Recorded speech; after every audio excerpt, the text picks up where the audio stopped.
Hello my dear students. Today I'll be discussing the 9th chapter prescribed in your text. I believe that books will never disappear, which is an interview with George Louis Boyes. So here Boyes, here G is silent, you need to pronounce it as Boyes by Roberto Alfano. So here George Louis Boyes was an interviewee and Roberto Alfano interviewer. Interviewee means someone being interviewed, and then interviewer means one who interviews. So here Boyes interviewee and then Roberto Alfano interviewer. And here I, the first person I refer to, none other than George Louis Boyes.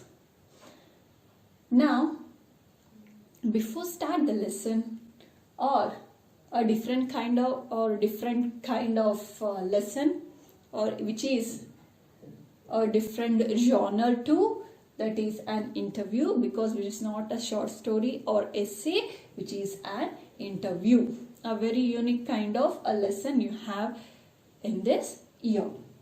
So keep your text in front of you.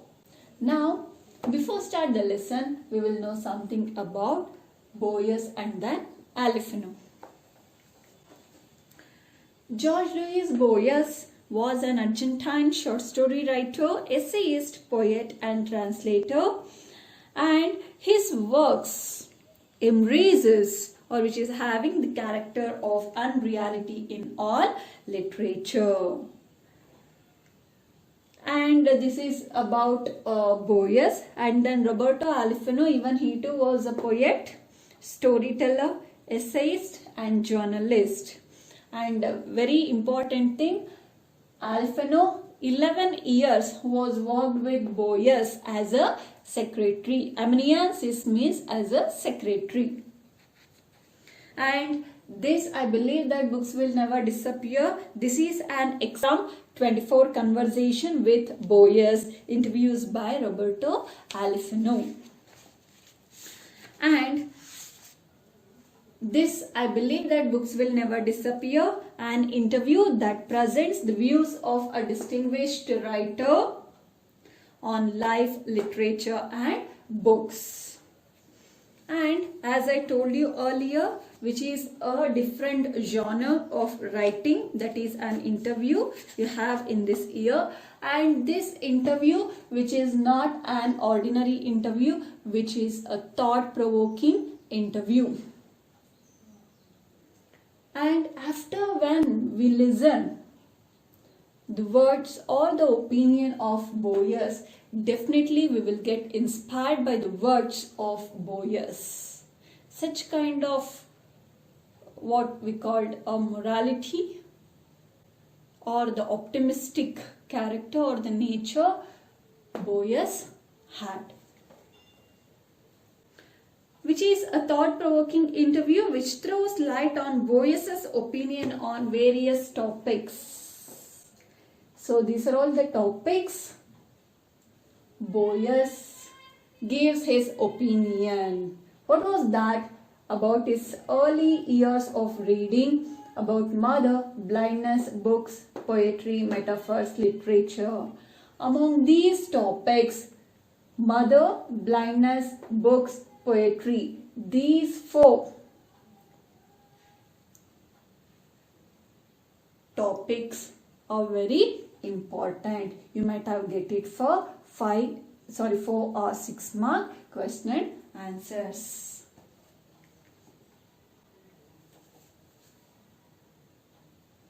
So now let us move on to the lesson. As you know that interview means a questionnaire between 2 persons. So here Alfano goes on questioning regarding these topics, and then Boyes who gives his opinion regarding these topics. What was his first question then?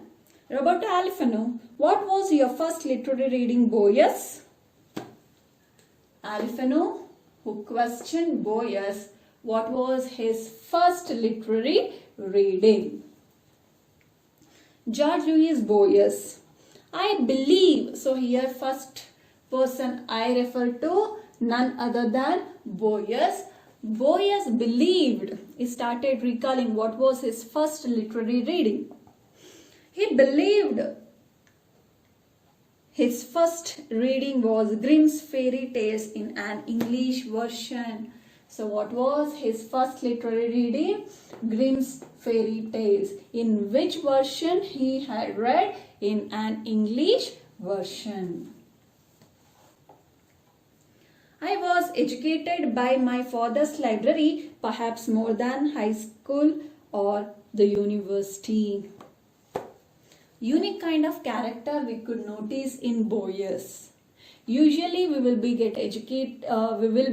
educated by going to school or university or colleges, whereas he got more education, or he got educated more in his father's library than go to school or university.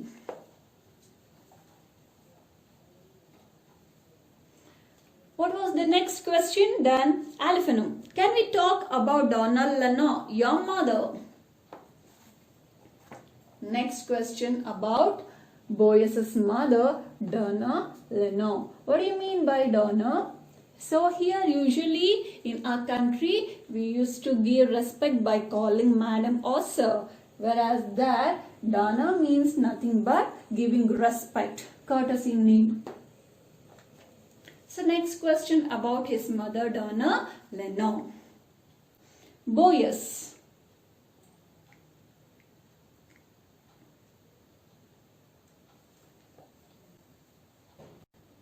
My mother was an extraordinary person. So according to Boyce, his mother was not an ordinary person, extraordinary person. Because such kind of affection or love or care, what we called a motherly nature, what we called, he noticed in his mother. I should speak above all of her kindness toward me. So, should speak first above all means she was, Donna Leno, she was so kind towards Boyce.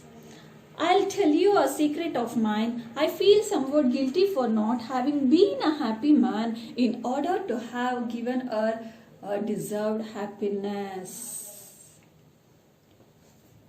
Though she loves him a lot, cares him a lot, she had so much of affection towards Boyce, he fails to reciprocate the same to his mother.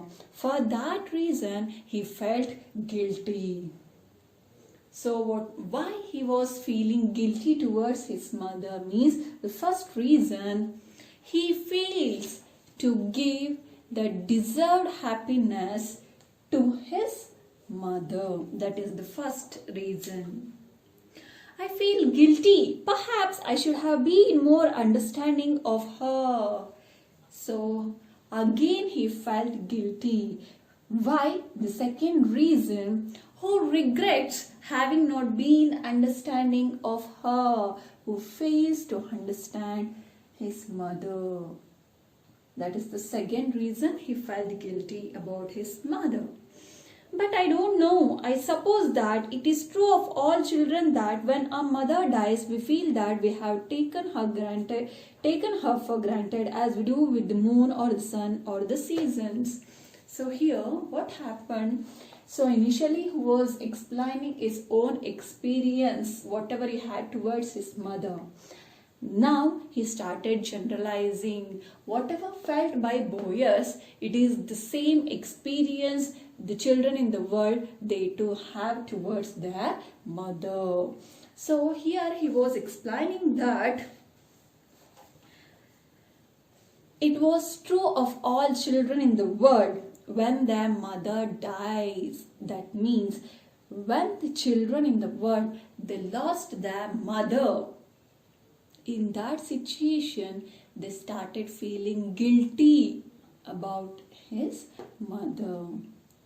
How means here he compares his mother to the sun, moon and the seasons. how we neglect sun, moon and then seasons. Like a way even we too neglect our mother in our life. The same thing. That means when we realize the value of the mother or sun, moon or season, when they disappear, when they lost forever. Here also, when he lost his mother, when she dies, in that situation he realized the real value of his mother in his life. And here, taken for granted means neglect. Here, who was neglecting his mother like sun, moon or season. Then he realized the value of his mother when he lost her in his life. We feel we have abused her. So when we lost our mother, in that situation we felt that we abused her. We made her to suffer a lot when she was alive. Before her death, it doesn't dawn on us. Dawn on means to be realized. Before the death of his mother, he fails to understand or realize the value or the worth of his mother in his life. My mother was an intelligent and a gracious woman who I believe had no enemies. So finally, he was telling that she was an intelligent and a gracious woman. Gracious means very kind, charming or graceful. And he believed that, Boaz believed that she had no enemies in her life. Why? Such kind of woman or kind-hearted woman she was. For that reason, she had no enemies in her life. This is a very heart-touching or emotional experience or the opinion given by Boaz about his mother.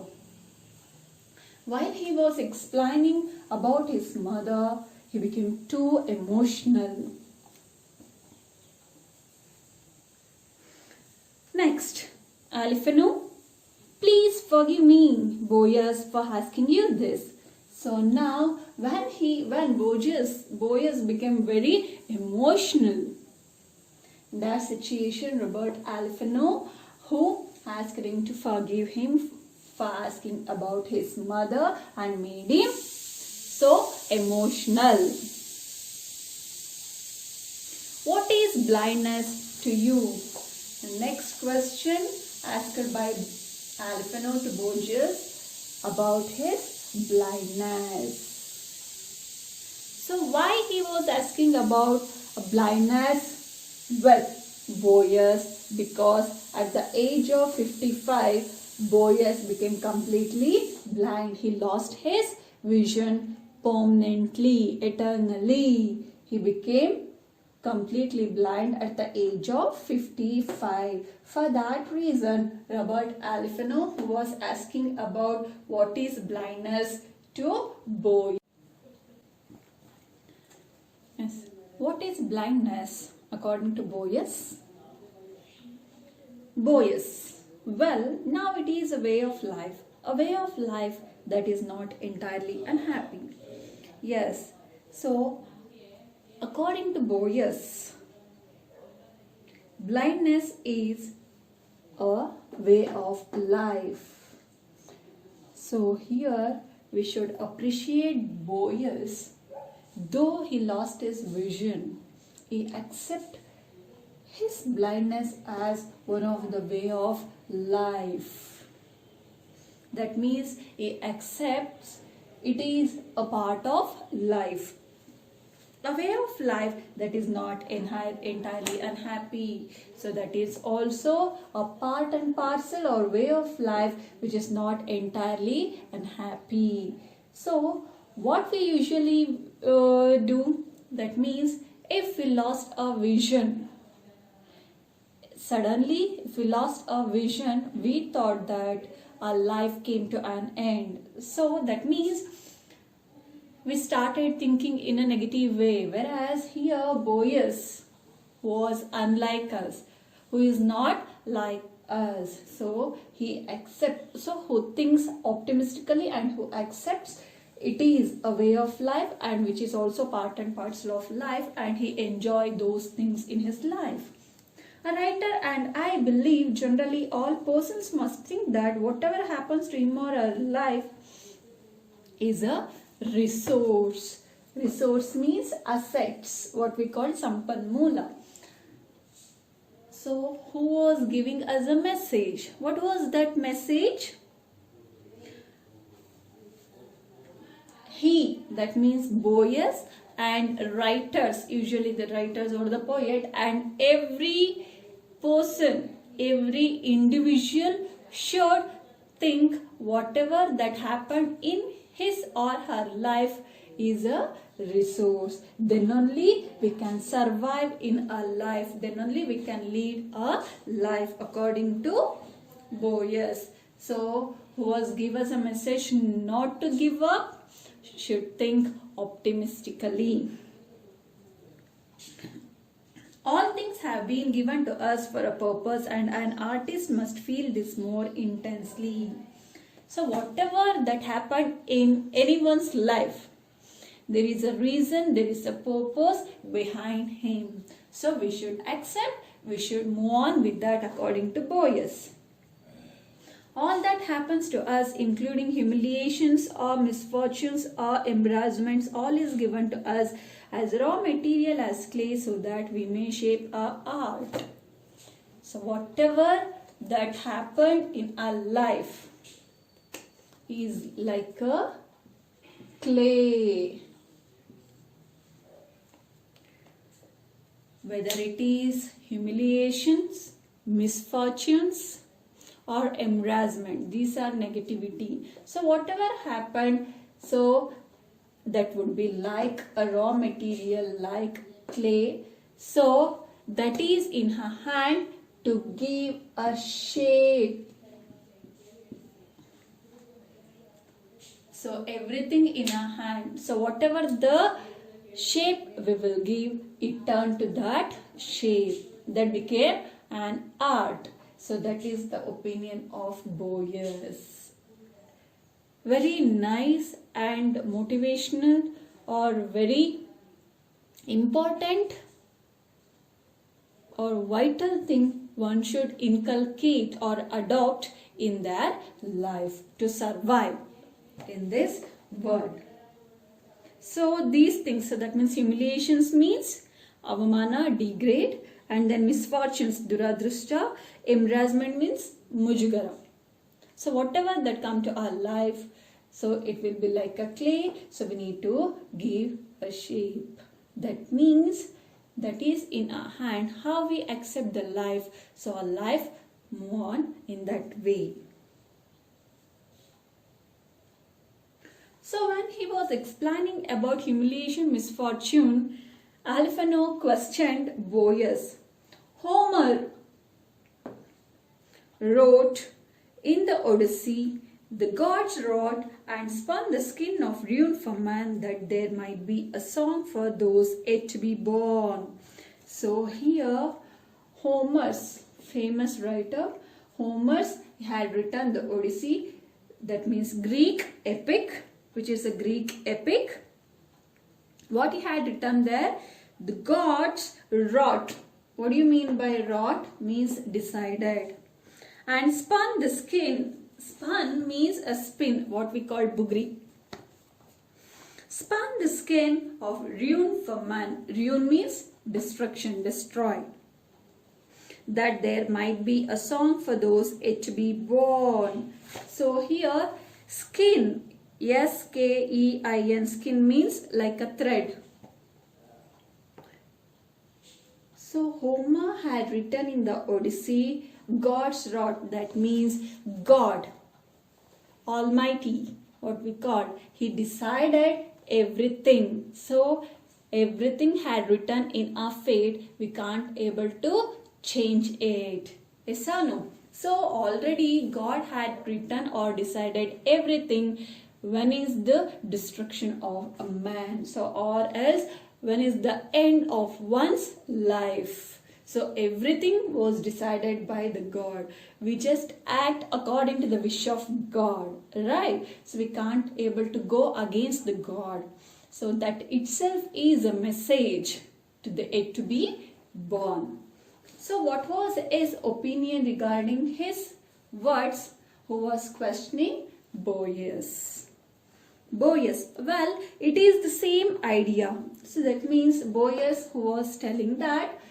So that was the same idea. Means whatever he had explained about blindness. Here also same thing Homer had written in his Odyssey. In one of my poems, I say that humiliation, misfortune, discord means violent noise, were given to us so that we may transmute them. Transmute means change, alter. Transmute them so that we may make from the miserable circumstances of our life eternal works or works that aspire to be so. Yes. In one of his poems, Boaz has written humiliation, misfortune and then discord. So everything they had given. Whereas when those things happened in one's life, we can change those miserable. Miserable means sad or negativity. A sad thing into what we aspire to be so. So that is in our hand. How we accept those things in our life, that is very important. So we should accept and we should transmute or change those things, not to give up. A verse of Goethe. Goethe, name of a person, that means German writer. Was a German writer.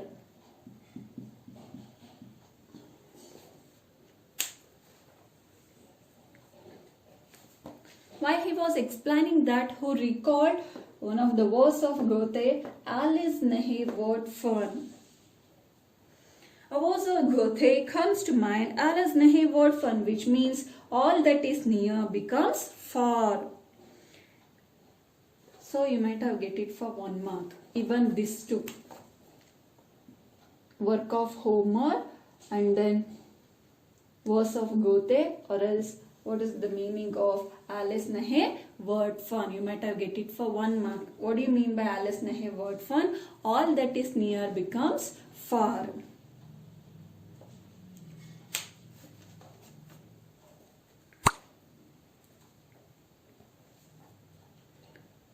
In this verse, Goethe refers not only to the sunset but also to life. All things leave us. So here what happened means, in the verse of Goethe, he had explained about sunset. See, sunrise means a birth. Sunset is a end of life, end of the day.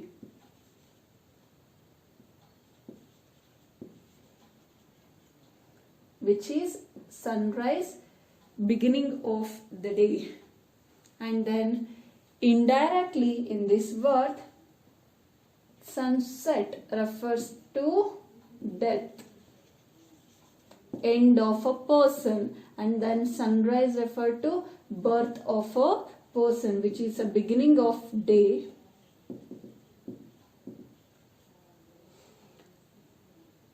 Inner meaning is sunset refer to a end of a person life, and then sunrise, that means the birth. Whereas the outer meaning, that means sunset means end of the day and then sunrise means beginning of the day. So in verse we could see inner meaning and then outer meaning. In my case, the visible world has moved away from my eyes surely for ever, but fortunately it has been replaced by other things.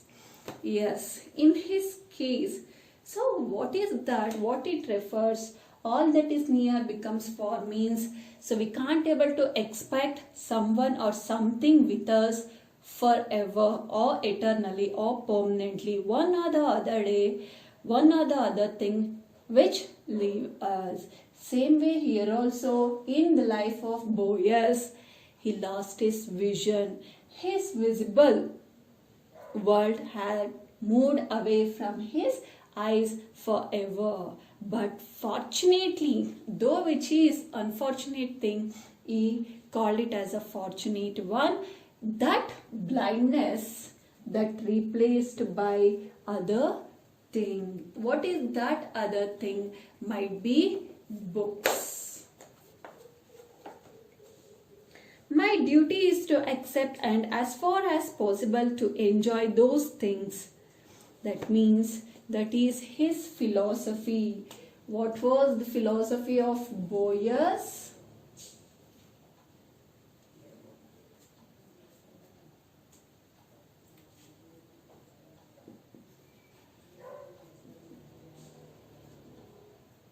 What was the philosophy of Boaz?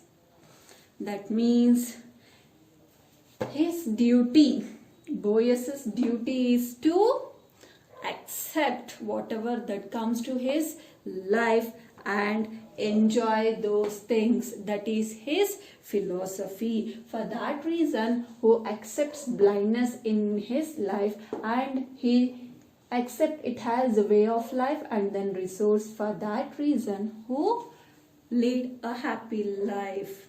I still continue pretending that I am not blind. So that is very important thing one should notice. Though he lost his vision at the age of 55, who was pretending, means acting that who was not a blind. How he was pretending or acting? By purchasing a book. I still buy books. I still go on filling my house with books. See, for that reason, his blindness replaced with books. He goes on purchasing books and he goes on filling his house with books. So this is the opinion of Boaz about blindness. So okay, in today's class I'll stop here. So I'll continue in the next session. So before stop, let us sum up whatever we had learned today. So in today's class, we'll learn about his early years of reading, mother and blindness. So what was his first literary reading? Grimm's Fairy Tales in an English version. And who got educated? Boaz got educated more in his father's library than school or university. And about mother, according to Boaz, she was an extraordinary person, intelligent and gracious woman, and he believed she had no enemies in her life, and who felt guilty. Why? Means because he failed to give her a deserved happiness, and who regrets having not been understanding her and then abused her, who made her to suffer, and how he neglected her in his life like a sun, moon or season. This is his opinion about his mother. When come to the blindness, who became blind at the age of 55, and how he considered blindness in his life a way of life or part and parcel of life, and he accept it as a resource, and who give us a message that whatever that happened to one's life, there is a purpose or reason behind that. So what is our duty, or what was his philosophy? To accept and enjoy those things in their life. And here also, while he was explaining, who remembered Homer's Greek epic, the Odyssey, and then words of Goethe, Alice Nahe word from, that means all that is near becomes far. So like a way, here also Boaz, who lost his vision. So his vision or visible world had moved away. So this is the opinion about blindness. I hope all of you understood. I'll continue in the next session. Thank you.